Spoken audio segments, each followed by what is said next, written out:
Paul Grunberg, I've known him for a very long time, many, many years, and he's gone through the whole restaurant industry as GM of many other restaurants before opening his own, La Batois. How many years ago? 5, 6, 7, 8 years ago? 8 years ago. And then recently, in the past few years, opening Savio Volpe. So 2 of my favorite restaurants in the city. Very happy to have Paul Grunberg join us.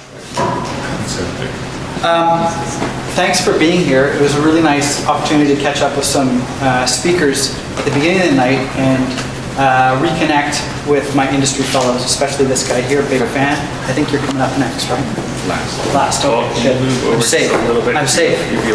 So how many people here were not good in math in school? That's a hard question. How many people here were not good in social studies?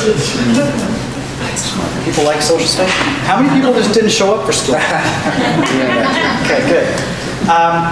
That was me. I had a really, really tough time in school. I am learning disabled, however you want to say it. I think probably everyone has their own shortcomings, but mine was school. I had a really hard time connecting with books. I would read something, I would forget. I would study for a test, I would fail.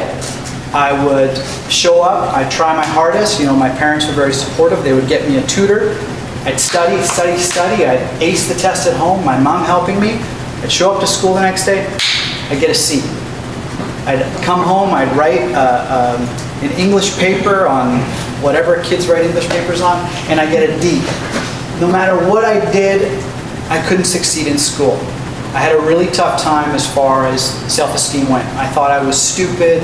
I would come home and I would, bash my head against the books and I'd be like, I'm stupid. It was a really, really difficult time until I got to grade 8 and I started home ec. When I was in grade 8, I started home ec with all grade 12 girls. Okay? My wife was helping me out tonight. She's at the back of the room and she's like, tell that story about home ec in grade 8. So I tried to get out of every class that I could that was math or biology, anything that was challenging for me, but I went to home ec because I connected with it. And I said, I could probably do this. It turns out I could do it really, really well, and I was a natural at cooking. I would be chopping the tomatoes perfectly. I would be making scalloped potatoes just like my mom made. I would be really engaged and obviously having a room full of girls that were like, oh, I want to be your partner, I want to be your partner. And I was a shy kid. I'm not as shy anymore, but it was my gateway into cooking. I was even the teacher's pet. So it gave me a lot of esteem that sort of catapulted me into feeling good about myself. And that's really kind of where I'm at now in my life, is I feel good about myself. I feel good about what I do with my customers. I feel good about the restaurants that I own, the products that I offer, the customer experience, and the leadership development that I offer to my management. I feel really good about that. And I feel like food was my foray into feeling good about myself. And I repeat that because I feel like it's an important caveat. It's an important topic. Cooking for me at a young age was, again, a really special part of the day because I would get home from school and not necessarily have a positive day. And then I would say to my mom, both my parents worked, I'd say, Mom, can I help you make dinner? And she'd say, yeah, of course. And I came from a good family, probably much like yours, Ian. I'm a Jewish guy as well, so we're close with our mothers. So I would help my mom cook in the kitchen. We'd make things like shepherd's pie, scalloped potatoes, baked chicken, easy stuff. We're not talking about risotto or fresh pasta, good, beef brisket, whatever you want to call it. So that's where I got my start. I started cooking at home with my family, and sitting down for dinner every night was a big deal, especially, both my parents worked, so they'd get home at 4:30, 5 o'clock, 6. How did we convene? At the dinner table. So even for me today, presently, I have 2 children, a beautiful wife. We live on the North Shore, and every night I try to be home for dinner. Or every night I think about meal planning. And even last night, we're sleep training our 7-month-old, so we're a little bit tired. my wife and my mother-in-law are at the house right now, and they say, let's just order pizza tonight. Let's order pizza. And I'm like, no, I can't just order pizza because I'll feel like shit. I don't want to, everyone loves pizza, but gotta eat something. So I ran to Safeway and I made a stir fry with fresh seafood, and it was pretty good, right? It was pretty good? It was pretty good. So that brings me to present day. I've got 2 restaurants, Osteria Savio Volpe. I'm really, really proud of myself, really proud of my team, of what we've accomplished together. It was always a dream of mine to open and own my own restaurant since I've been about 16. I've been in the restaurant business for about 20 or so years, 21 years. I'm 37. It's all I know. It's all I've done. I started from the bottom, dishwashing, line cook, much like Jason, I went through that, working late, waking up in the morning, going to school. There was a point when I was in grade 10 that I was going to drop out of school, and my mother was supportive. Both my parents, my father's passed, but both my parents were educated, and my mom's a teacher, my father was a lawyer.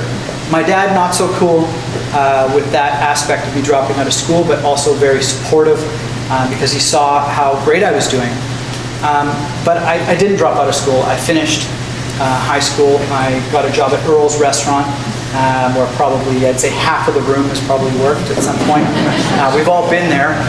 It was an incredible experience for myself. I really learned organization. I learned teamwork, leadership, mathematics, food costing, how much does this plate cost? Parsley is this much, and the basics, and it was fantastic. But I knew I wanted more, so then I went off to college, where I did really, really well. I was at Camosun College Hotel and Restaurant Management. I traveled to Switzerland, worked in a hotel, worked my ass off. I worked for 6 months, probably took 10 days off, maybe in 6 months. I was pretty young. I was broken. I got broke at that point in my career. When I say I was broken, if you are in the industry, you might know what I'm talking about. This guy's nodding his head. He's like, yeah, brother, preach on. But it's, I was broken. I was made to cry by the hotel owner. I was probably, 17 years old, and I cried. I had to leave the restaurant, go to the bathroom, and the asshole was there using the bathroom as I was crying. And I'm like, fuck, I can't get a break.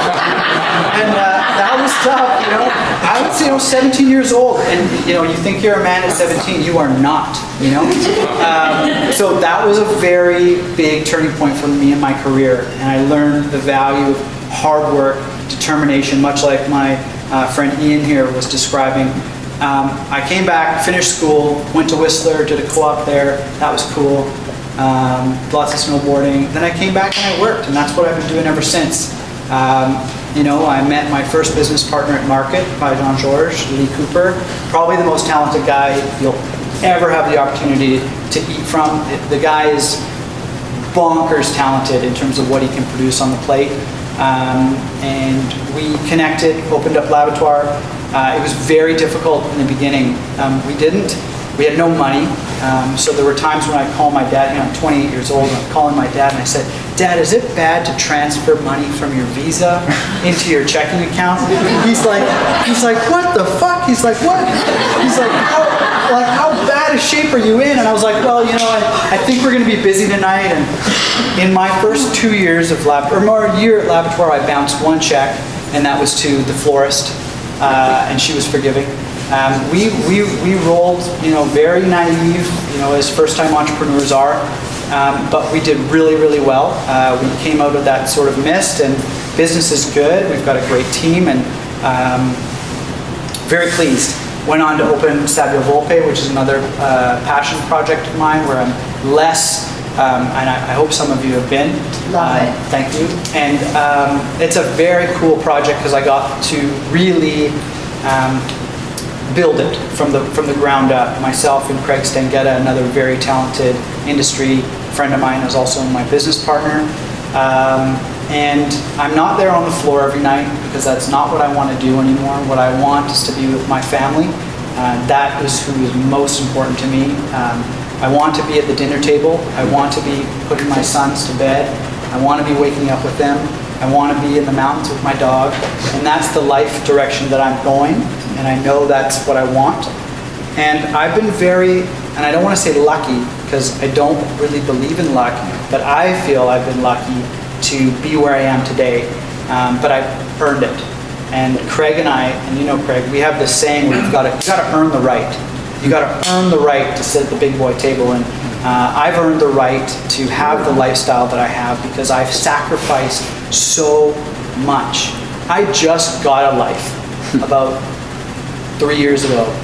Honestly, before that I sacrificed everything. I had no friends. I worked my ass off. I had no money. When I did have money, I would have had to invest it in the restaurant. I sold my car to invest in a restaurant. And now, you know, things are good. I'm not saying that I'm like the richest guy in the world, but I'm rich in love, like what you said. And I said that last night at the dinner table. And this business to me has taught me many things. And one thing for sure is that to keep your feet on the ground, work hard, and just like Ian said, perseverance is key. And do what you love. Because if I didn't love what I did, I would have real problems. So I don't know what my time is. I can't really tell. I'm good. I'm almost done. But doing talks like this is really fun. And I know, you know, I went to Anthony Bourdain in Seattle at the Paramount Theater last year. Emily and I were really excited to go because I love Anthony Bourdain. I mean, who doesn't? I love his political mind, and he's a smart man. And we showed up, and all he talked about was how much cocaine he did with the hostess, and how, you know, the restaurant industry is savage and bad guy, Fieri, and I was like, seriously? I came to hear the political mind of Anthony Bourdain, and I think he gave restaurant guys a bad rap because we're not all that, you know, the fiends that you may think, and how the media portrays it, like this John Besh situation, this, you know, it's bad. But, you know, on a side note, I want people to know, especially the public that aren't in my restaurants, that I have anti-bullying and sexual harassment policies. I have employment manuals. I stand up for my staff. The restaurant industry is not all bad. It's just like every other industry. And you have to be good to your staff and treat them with respect and stand up for them. And that's what I've really started to focus on, is my leadership development and associates. Because its competition is tight, just like my time. So thank you very much.